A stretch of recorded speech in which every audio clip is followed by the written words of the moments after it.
저희는 계속해서 다윗이 시편 8편에서 사람이 무엇이간데 주께서 저를 생각하시고 저를 권고하시나이까? 라는 질문을 통해서 성경이 우리에게 알려준 이 사람이라는 이 제품 설명서에 대해서 계속 살펴보고 있습니다. 이 제품 설명서에 들어있는 사람에 대한 중요한 첫 번째 사실이 뭐라고 그랬습니까? 우리 사람은 흙의 그 재료로 만들어졌지만 거기에 하나님의 형상을 입혀서 만든 독특한 아주 특별한 제품이다라는 것이었습니다.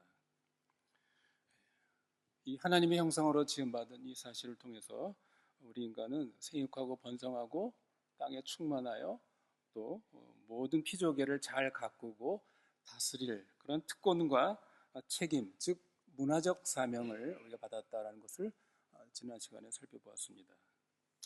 여러분, 인간에 대한 이러한 성경의 이 설명이 우리에게 주는 의미가 뭡니까? 그것은 우리 인간은 겸손함을 가지고 또 동시에 또 우리 자신 또 동료 인간에 대해서 우리들 그 존중함, 존귀함을 우리는 잃지 않아야 하겠습니다. 하나님의 형상으로서 우리 인간은 이 땅에 보이지 않는 하나님을 우리가 이 땅에 보여드려야 할 그런 특권 사명을 받은 저희들입니다. 그래서 여러분 고대 시대에 그런 일들이 있었죠. 고대 시대에 보면 어떤 강한 나라가 어느 나라를 침략해서 정복을 하면 그 정복한 나라 그 지역 곳곳에 그 정복한 왕의 동상, 형상을 거기다 이렇게 세워 놓습니다. 그 의미가 뭡니까? 그것은 지금 그 나라를 통치하는 왕은 그 나라 왕이 아니라 이 정복한 나라가 이 땅의 너희 나라의 통치자다라는 것을 상징하는 그런 표시입니다. 이것은 고대 시대만이 아니죠. 현대 시대에 와서도 여러분이 잘 아는 것처럼 2차 세계대전 후에 그 구소련이 지배한 그 동구라파의 많은 나라에 그 소련의 레닌이나 혹은 스탈린, 소련의 유명한 그 장군들의 동상들을 그 동구라파 여러 나라에 그 동상을 세워놨습니다. 그건 뭡니까?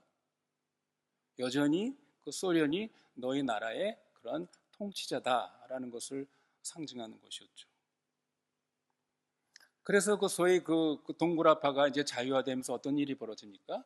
그 나라 사람들이 전부 그 구소련의 그 동상들을 다 그 제거하고 부수는 일들이 우리가 신문에서 보지 않았습니까? 물론 북한은 여전히 지금도 그러한 김일성, 김정일 동상들이 곳곳에 북한에 놓여 있죠. 마찬가지입니다. 우리 인간이 하나님의 형상이라는 그 의미는 이 땅에 보이지 않는 하나님을 대신해서 하나님께서 이 땅에 세워놓으신 그 하나님의 동상, 하나님의 형상, 이게 바로 이제 인간이라는 존재입니다. 그래서 우리 인간은 흙으로 만들어진 재료가 별 볼 일 없는 그런 존재임에도 불구하고 이 하나님의 형상이라는 이 존귀한 영광스러운 이 특성으로 말미암아 인간은 다른 동물들과는 비교할 수 없는 절대적인 차이, 간격이 있는 것이죠. 그러므로 인간은 그저 단순한 고등동물에 불과하다. 그렇게 주장하는 진화론은 인간에 대한 매우 저급한 사상이 아닐 수가 없습니다. 아니, 그것은 인간에 대한 모독입니다. 인간은 이러한 특권에 따른 문화적인 사명을 잘 수행해서 이 우주의 진정한 왕이신 보이지 않는 하나님의 존재와 영광을 온 천하에 드러내요. 그 하나님께 영광을 돌리도록 이것이 인간의 존재의 의미와 목적입니다. 하나님이 이러한 의도로 우리 인간을 하나님의 형상으로 창조하신 것입니다. 그리고 하나님이 이렇게 창조하신 인간을 보시고 어떻다고 그랬습니까? 창세기 1장 31절에 보면 하나님이 지으신 그 모든 것을 보시니 보시기에 심히 좋았더라. 그러니까 하나님의 이 창조에는 아무런 문제가 없었죠. 모든 것이 정상이었고 조화를 이루었습니다. 그것이 바로 선한 것이었죠. 그러나 인류의 역사는 하나님이 의도하신 대로 그렇게 정상적으로 진행되지 않았습니다. 오래지 않아 우리 인간의 조상은 이제 파멸의 나락으로 떨어지고 말았습니다. 도대체 인간에게 어떤 그런 일이 벌어졌는가? 어떤 과정을 거쳐서 이 하나님의 형상인 인간은 그 존재의 목적에서 이탈하고 말았는가? 우리 대부분의 그리스도인들은 인간의 이 죄에 빠진 이 타락의 사건 이야기를 잘 알고 있습니다.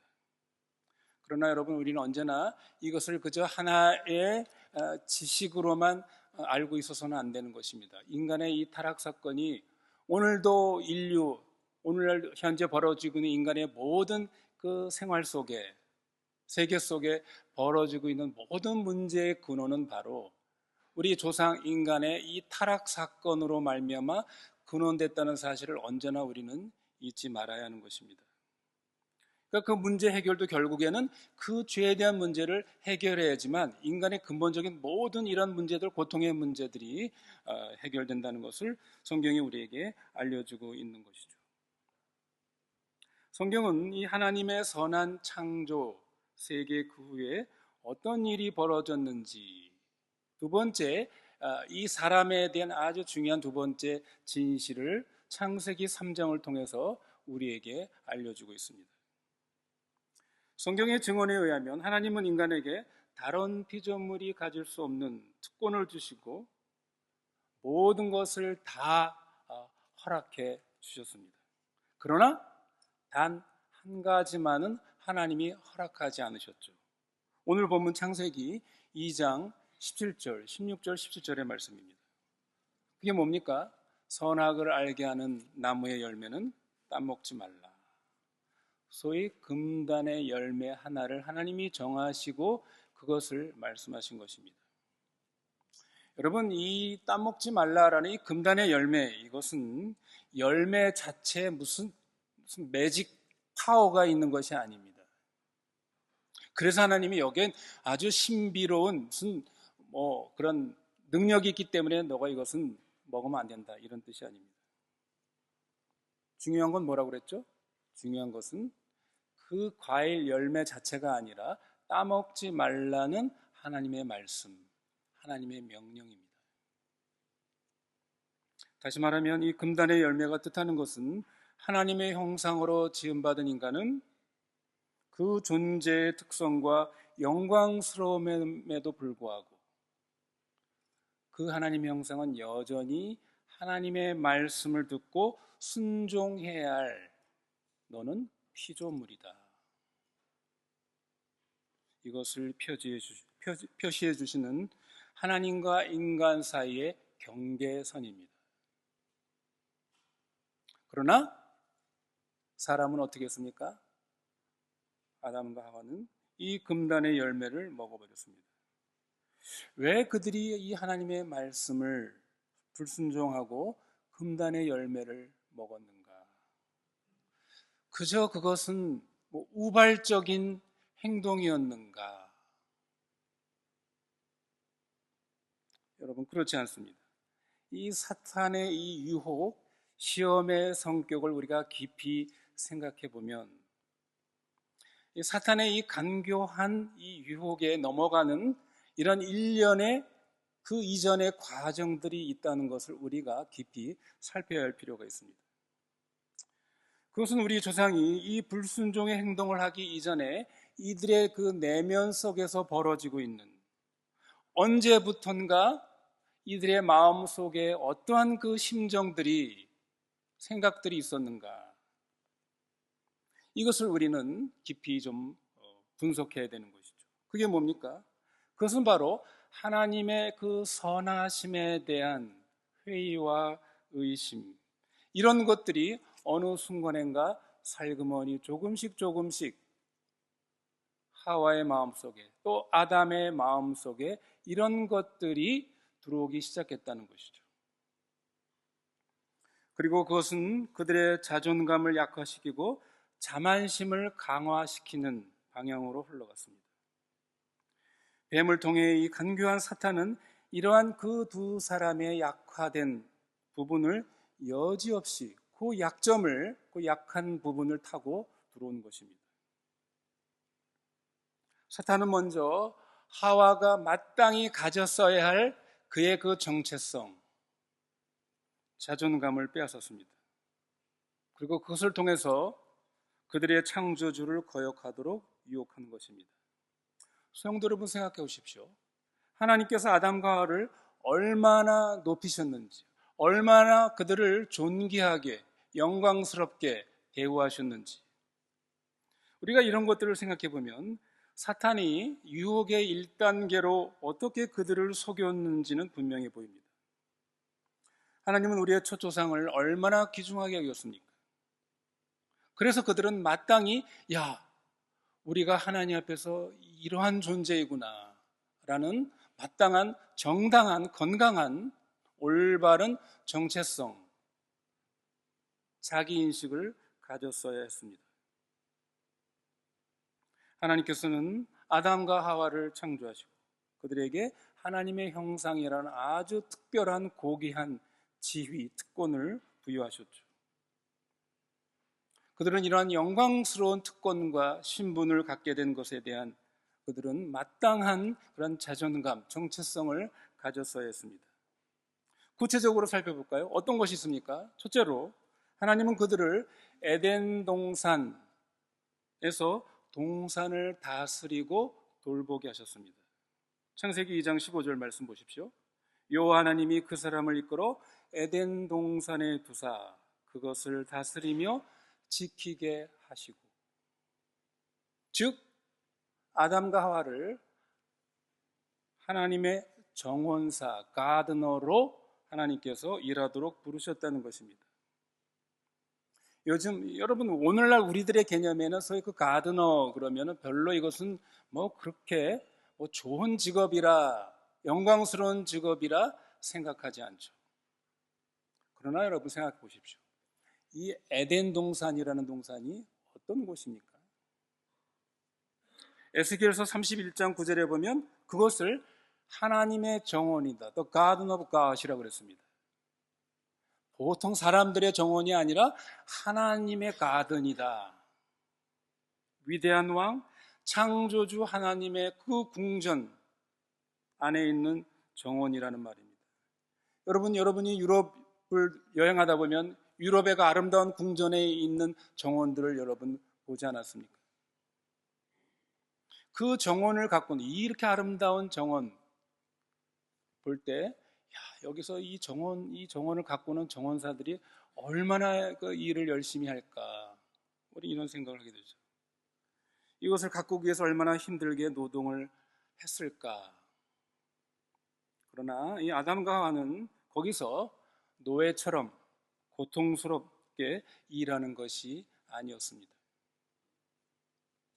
창세기 2장 8절로 14절에 보면 이 에덴 동산에 대한 그 서술이 나오죠.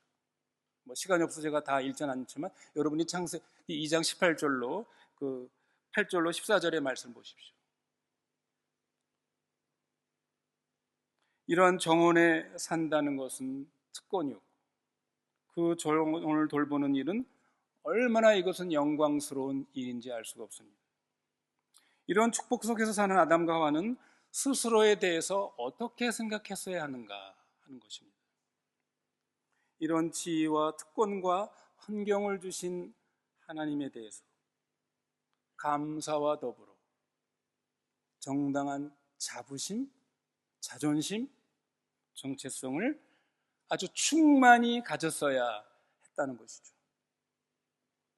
둘째로 아담에게 주신 명령을 보면 이들은 충분히 자신들에 대해서 훨씬 더 긍정적이고 아주 감사하고 당당한 자부심과 정체성을 가졌어야 했습니다. 오늘 본문 창세기 2장 16절로 17절을 다시 한번 보십시오. 여호와 하나님이 그 사람에게 명하여 가라사대 동산 각종 나무의 실과는 네가 임의로 먹되 선악을 알게 하는 나무의 실과는 먹지 말라.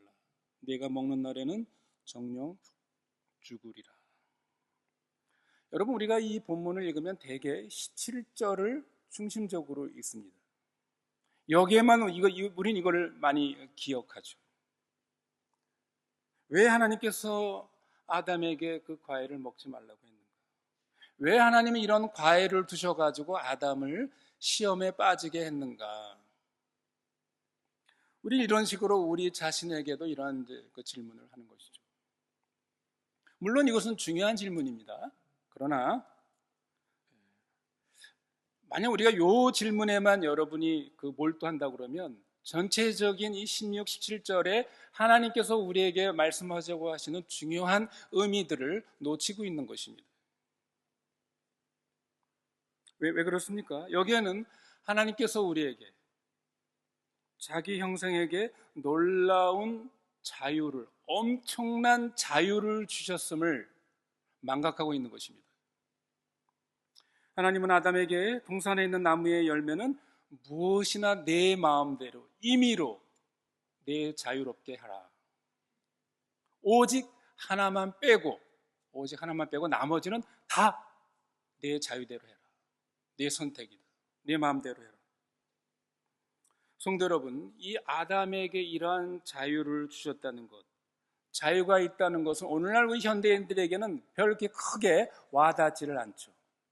그러나 여러분, 이 성경 창세기가 쓰여진 모세 시대를 보십시오. 고대 히브리인들에게 이 말을 들었을 때 그들의 느낌이 어떠했나를 여러분 한번 상상해 보시기를 바랍니다. 여러분, 고대 사회에서 그 절대적인 그 군주의 그 왕궁에 있는 정원에서 일하는 정원사들, 그들은 노예처럼 죽도록 일할 뿐이지 그 정원에서 나오는 열매나 과일이나 소산물을 그들이 손을 댈 수 있습니까? 그들이 먹을 수 있습니까? 그것은 감히 있을 수가 없는 것입니다. 정원에 나오는 모든 그 소산물들은, 열매들은 왕과 왕족들만을 위한 것입니다. 그러나 이 에덴 동산, 하나님의 동산은 정원은 달랐습니다. 창조주 왕께서는 그의 정원사에게 오직 한 나무의 실과만은 제외하고 나머지 모든 그 정원의 소산물들, 그 내가 임의로 자유롭게 내가 선택할 수 있다, 가질 수 있다. 그러므로 아담은 창조주의 정원에서 나오는 모든 것들을 온전히 풍성하게 즐길 수 있었습니다. 셋째로, 인간이 하나님의 눈에 얼마나 중요하게 비쳤는지 이 하와를 창조하신 이야기에서 절정에 이릅니다. 창세기 2장 18절에 여호와 하나님이 가라사대 사람이 독초하는 것이 좋지 못하니 내가 그를 위하여 돕는 배필을 지으리라 하시니라. 아담에게 주어진 이 문화 사명은 혼자 감당하기에 너무 벅찼습니다. 어떻게 한 사람이 온 땅에 하나님의 형상으로 가득 채울 수 있겠는가? 하나님께서 그래서 아담이 이 목표를 이룰 수 있도록 돕는 배필을 주셨습니다. 창세기 2장 23절로 25절을 보십시오. 이 하나님의 정원에서 아주 아름다운 결혼식이 열렸죠. 얼마나 아름다운 그림입니까? 두 사람은 아주 완벽하게 어울리는 한 쌍이었습니다. 그들의 삶에는 갈등도 없었고 문제도 없었고 서로를 가로막는 벽도 없었습니다. 그들은 하나님께서 예비하신 그대로 완전한 조화를 이루며 함께 살았습니다. 이 모든 근원은 뭡니까? 하나님께서 아담과 하와를 너무나 사랑하셔서 그들에게 이러한 완벽한 환경을 허락해 주신 것입니다. 그들에게 더 이상 무엇이 필요하겠는가? 그들은 서로를 바라보며 그들이 하나님에게 얼마나 소중한 존귀한 존재인지를 알 수 있었을 것입니다. 모세는 창세기 2장 후반부에서 하나님이 아담과 하와에게 주신 이러한 축복들을 강조한 뒤이어 창세기 3장에 완전히 이제는 장면이 뒤바뀌는 사탄의 간교한 계획을 잘 드러내주고 있습니다. 사탄은 하와로 하여금 창조주에게 아주 과감하게 대담하게 창조주 하나님을 반역하도록 그렇게 유혹하지 않았습니다. 그렇죠? 어떻게 유혹했습니까? 하나님께서 그녀에게 주신 그 특권과 영광을 탐탁스럽지 않게 여기도록 유혹한 것입니다. 사탄은 하와가 자신의 그 존엄성, 그 정체성의 존귀함에 의심을 갖도록 유혹한 것이죠. 3장 1절 5절을 보십시오. 사탄의 배우의 말에는 이런 의도가 숨어져 있는 것입니다. 봐라, 하와야, 하나님은 너에게 가장 좋은 것을 주시지 않고 지금 감추고 계신 거 아니니? 너를 진정으로 사랑한다면 그것까지 너에게 주어야 하는 거 아니야? 하나님이 너를 이런 식으로 대하는데 너는 만족하면서 감사하면서 살 수 있니? 소위 사탄의 네거티브 캠페인입니다. 비방 전략이죠. 사탄의 이러한 소위 비방 전략의 효과를 가장 잘 이용하는 사람들이 있죠. 누굽니까? 오늘날 현대 정치가들입니다. 정치가들은 이런 설득의 원리를 잘 알고 있죠. 그래서 선거 운동 기간 동안에 각 정당은 어떻게 해요? 그 상대방 후보, 그 정당에 대해서 소위 네거티브 캠페인을 벌입니다.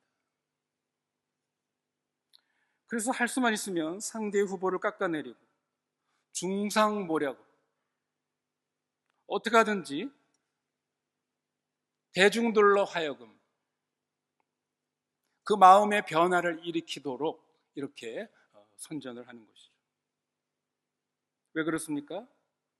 대중들은 현재 상황이 좋지 않다고 생각이 들어야지만 그 표를 바꿀 수가 있기 때문이라고 이렇게 생각을 하는 것입니다. 사탄은 정확하게 이런 식으로 하와를 다룬 것입니다.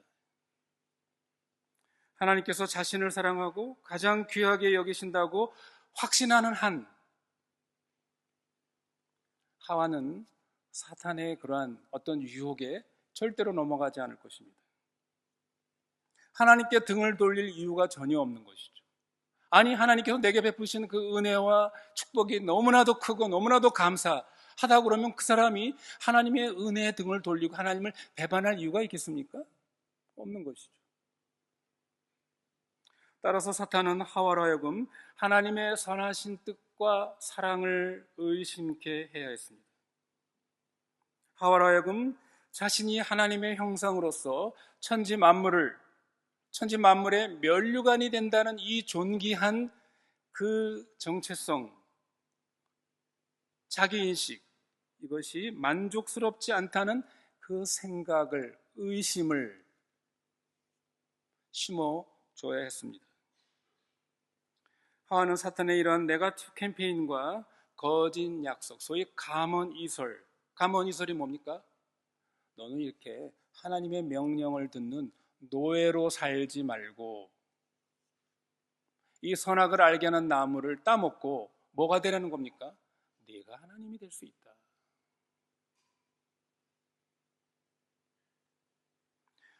이런 말을 듣자 어떻게 해요? 하와의 자신을 바라보니까 갑자기 자신이 비참해진 것이죠. 하나님께서 그를 위해 가지신 놀라운 선의와 사랑을 다 놓치고 하나님에게서 등을 돌려버렸습니다. 여러분, 이것이 다윗이 질문한 사람이 무엇이관데 라는 것에 성경이 우리에게 알려주는 두 번째 진실입니다. 영광스러운 하나님의 이 형상의 추락과 파멸, 비극의 현실입니다. 성도 여러분, 우리는 이 아담과 하와의 타락 사건을 되돌아보면서 왜 이들이 그렇게도 쉽게 눈이 멀었는가? 여러분, 이것을 우리가 묻는 것은 쉬운 일입니다. 왜 그들은 하나님께서 그들에게 주신 그 많은 그 축복들을, 특권들을 보지 못했을까? 그러나 여러분, 이것은 그저 먼 옛날 우리 조상의 이야기가 아닙니다. 오늘 우리도 너무나 쉽게 우리가 하나님의 형상으로서 우리가 가진 그 특권, 축복을 우리가 생각하지 못하고 망각할 때가 많은 저희들임을 우리가 고백하게 됩니다. 물론 우리는 지금 옛날처럼 무슨 에덴 동산에 사는 것은 아닙니다. 그러나 우리는 여전히 여러 가지 하나님의 축복과 은혜 속에서 살고 있는 저희들입니다. 하나님께서 여러 가지 우리에게 은혜를 주셨습니다. 그럼에도 불구하고 우리가 하나님께서 베푸신 그 많은 은혜와 호의들에 대해서 우리는 어떻게 생각하고 있는가? 우리도 그것에 대해서 감사하지 않고 그에게 등을 돌리고 독이 든 죄의 열매를 추구하고 있지는 않은지, 우리가 우리 조상의 이 타락 사건을 보면서 우리 자신을 한번 깊이 반성하는 시간이 되어야 되겠습니다.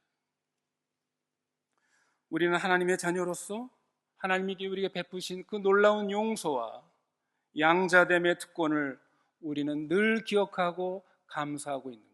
아니면 나는 자주자주 그것을 그저 당연시하고 망각하고 있는 것은 아닌가? 또한 우리는 그리스도 안에서 누리고 있는 놀라운 이 부활의 삶에 대해서도 확신을 잊고 우리를 보다 안전하고 행복하다고 해줄 수 있는 다른 것에 우리는 눈을 돌리고 있지는 않는가? 우리는 반성해 봐야 되겠습니다.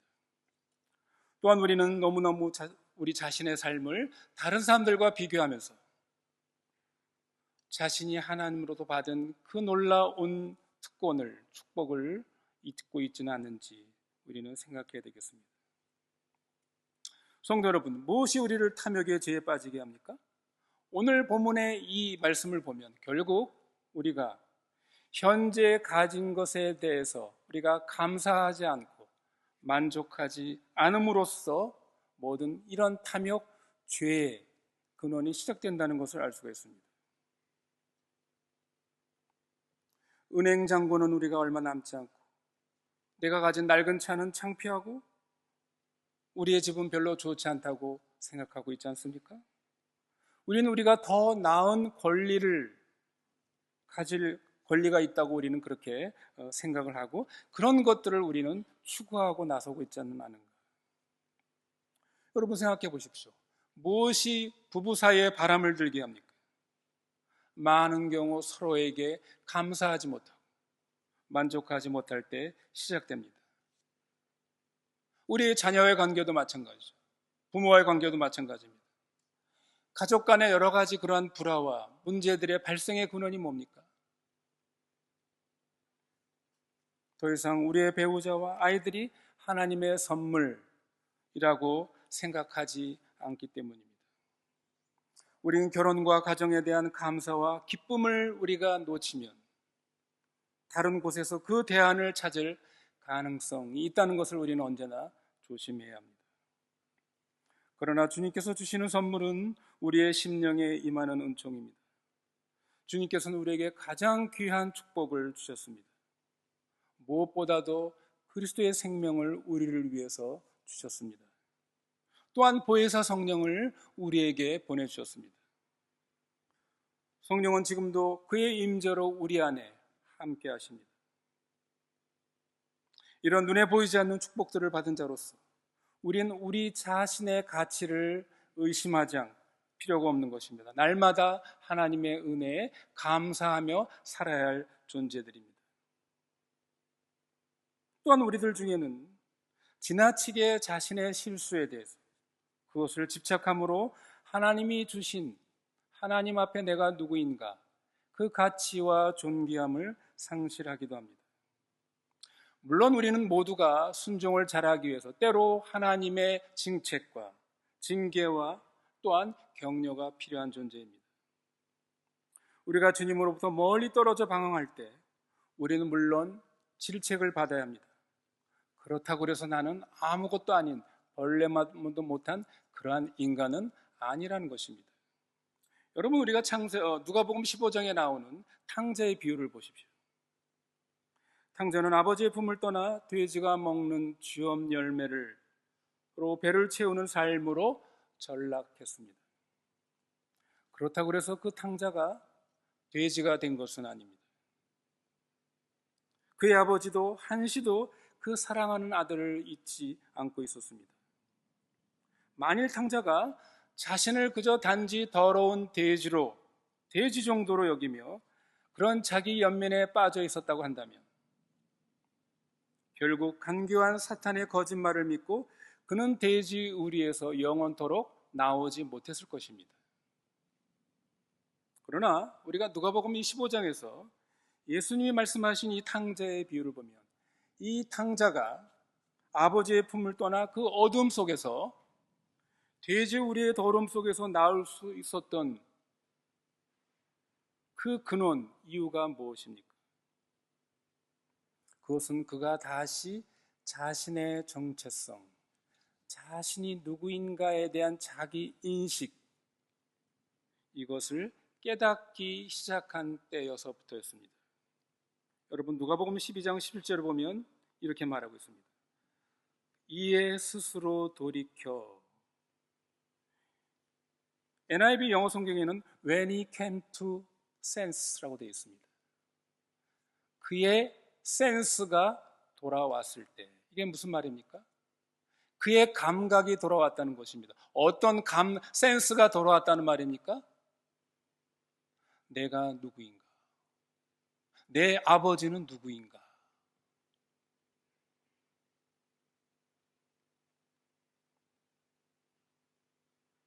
왜 나는 이렇게 살고 있지?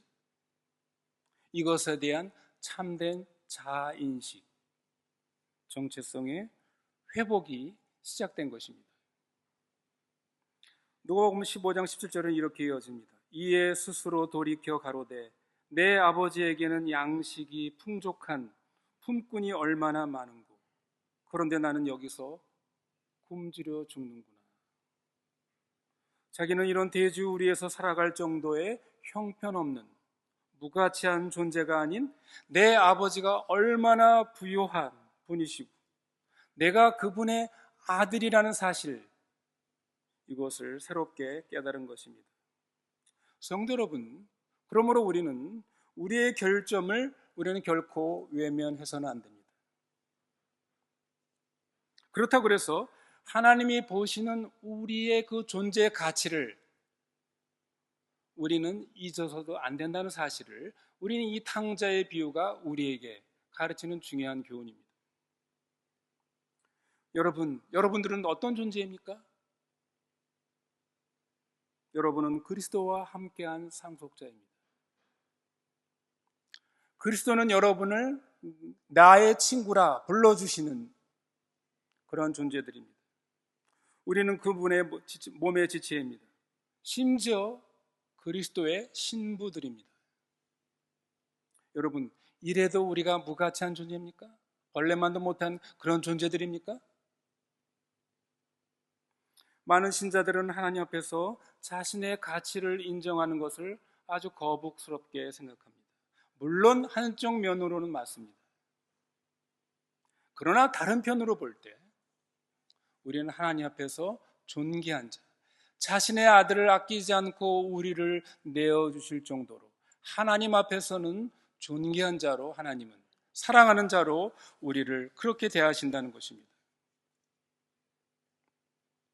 하나님께서 우리를 존귀하게 하셨다는 이 사실을 인정하지 못하면 어떻게 된다고요? 우리는 곧장 반역의 길로 빠져들게 됩니다. 사탄은 하와에게서 하나님이 주신 이 자신의 존엄성의 확신을 빼앗은 것처럼 오늘도 우리에게 사탄은 끊임없이 이 확신을 빼앗으려고 합니다. 그래서 이 사탄의 전략이 성공하면 어떻습니까? 바로 그 자리에 사탄이 원하는 곳으로 우리를 데려가 버립니다.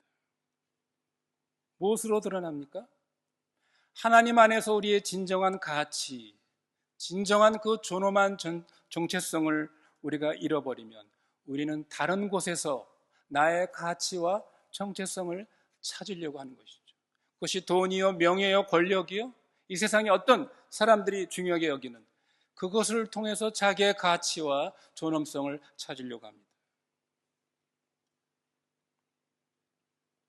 우리는 계속적으로 우리의 실패와 부족을 강조하는 대신 하나님 앞에서 우리가 가진 가치와 존엄성에 대한 확신을 가져야 합니다. 물론 여러분, 이 말이 우리의 죄성을 가볍게 여기거나 간과하라는 말이 아닙니다. 그것을 이해하고 들으시기를 바랍니다. 그리스도 안에서 하나님이 우리에게 보여해 주신 이 영광스러운 우리의 그 정체성, 우리의 자아상, 이것을 우리가 온전히 믿을 때 우리는 감사함으로, 기쁨으로 주님을 섬길 수 있을 것입니다.